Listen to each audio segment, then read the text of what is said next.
The year was 1947. Rochele Magnus, who had only recently become Rochele Fogelman, arrived in Worcester as a young bride, together with her husband, Rabbi Herschel Fogelman. They came as Shloshim of the previous Lubavitcher Rebbe and would continue their life's mission under the leadership of the Lubavitcher Rebbe, building and strengthening Jewish life in Worcester and the entire Central Mass region for nearly 8 decades. Through her preschool, the Yeshiva Academy, and the Beis Hana Girls High School, she shaped generations with warmth, insight, and unwavering dedication. And her influence reached far beyond the region. She traveled across the country and around the world, speaking, teaching, and sharing her passion for Jewish education and Jewish family life. Tonight marks 30 days since her passing. For Shloshim, a moment for all of us to reflect and to remember. We've put together a few clips to show some of that history and to share some of her stories in her own words. This first clip is from a huge Fogelman. Before the event, she was interviewed, and the segment was broadcast nationally. Mrs. Rochele Fogelman and Mrs. Fruma Rosenberg. Mrs. Fogelman of Worcester, Massachusetts, is an executive officer of the National Council of Lubavitch Women. She's an internationally known speaker to Jewish women's groups. She's the principal of the Beis Hana Girls High School in Worcester. Ms. Fogelman, we've already heard about the remarkable accomplishments of the past 31 years of the present Lubavitcher Rebbe. How has Hasidism affected women across America and around the world? I'm glad you asked it in that context. Across America and around the world, the Lubavitcher Rebbe has had tremendous impact on women. Although his initiatives and his direction have always been responsive to the critical needs in the world at large and among the Jewish community especially, presently he has directed many efforts toward the Jewish family to reconstitute and refocus our direction toward the growth of the Jewish family. And in doing so, he has focused attention to the Jewish woman who in this context plays the key role in the family. Sociologically, there has been an outgrowth of a diminution or a means of trying to diminish the importance of the family. Family planning has become the byword in all human services and in all sociological concepts. The Rebbe has redirected us and, in fact, brought our attention that for the world at large, and for Jews especially, family planning is virtually a craze that inhibits the growth of human beings and the growth of the family as people.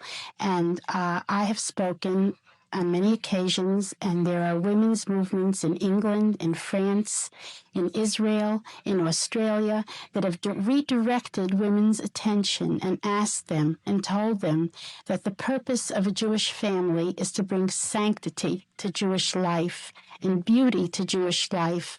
And we have urged them to consider that having many children is in essence growth. That is the way God willed it.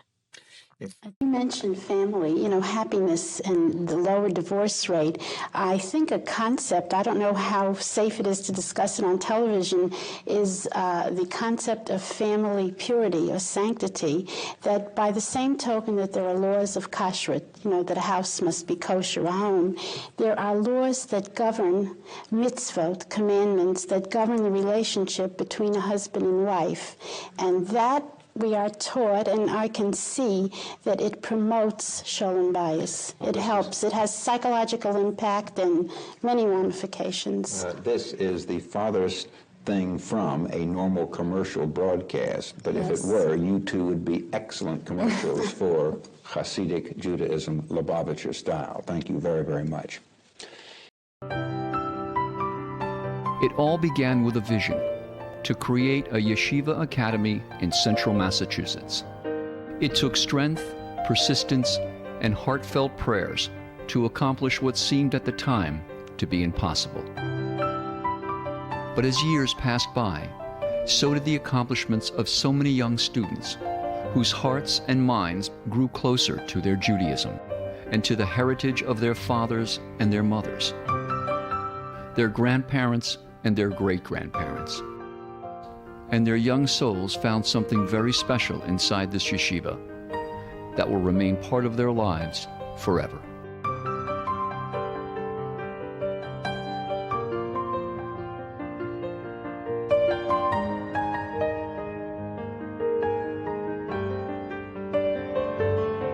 How beautiful are these children.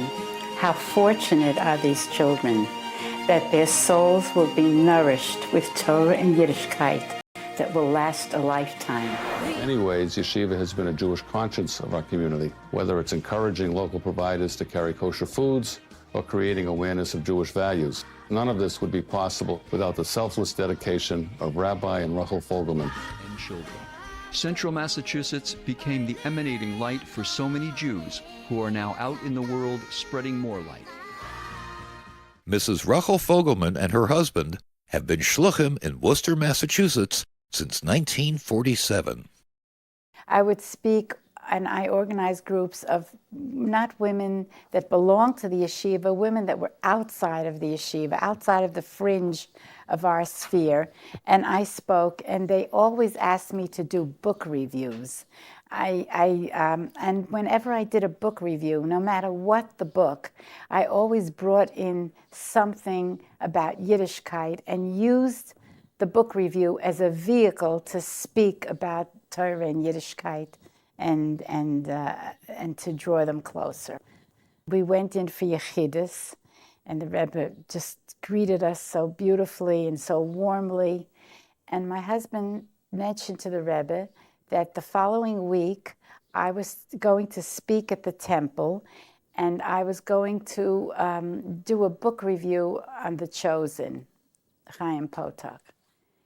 The Rebbe looked at me, and he looked at me in the way that only the Rebbe could look at someone, with a deep perception, with a knowledgeable, otherworldly perception. And he looked and he said, "Mevetzich zuhören zu dir." They're going to listen to you. And then the Rebbe said, "Speak about Taras HaMishpacha." Well, I was taken aback.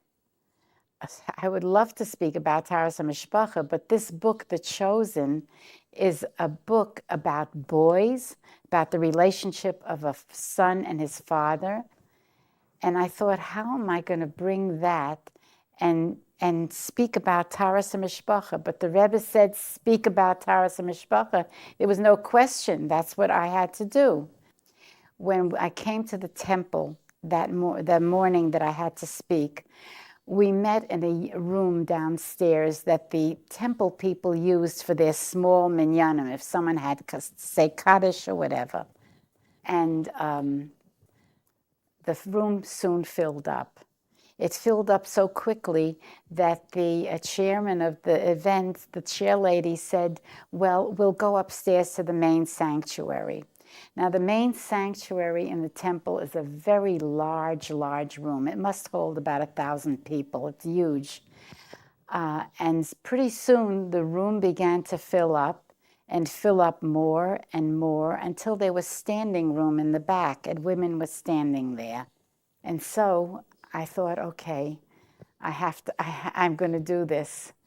And I started out with a book by Chaim Potok. I described the scene, what it meant, and then I mentioned, did you notice that there are no women in this book?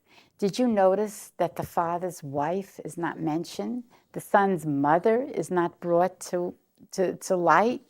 And there's no relationship between men and women. The reason there's no relationship in this book, because to touch upon it would require a book in itself. The relationship between men and women in Jewish life is holy and precious, and it is based on Taras HaMishpacha.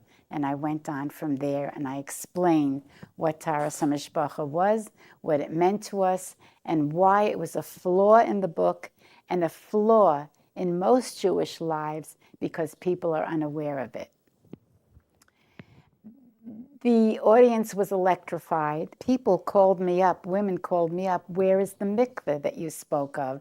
There was an old mikveh on the east side that was used by very few women. It was in such a decrepit old building. We have to realize that koiches pnimium, inner strengths that the Eibishter gives us, is what the Rebbe sees in us all the time.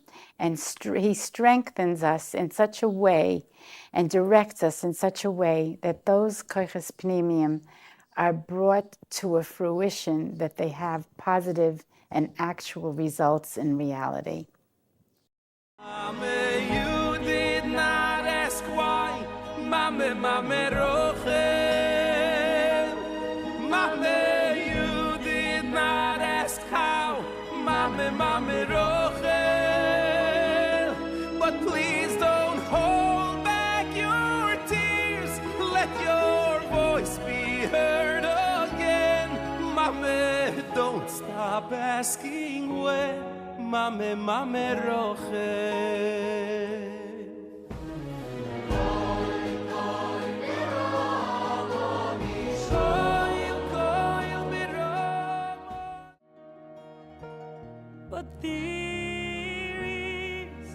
One message from Rebbetzin Rochele Fogelman's life is clear. Keep building and strengthening Yiddishkeit.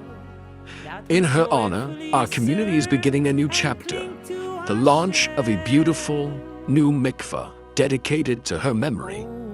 It will be called Mikveh Mei Rochele, and it will stand as a testimony to her devotion, her strength, and the generations she's uplifted.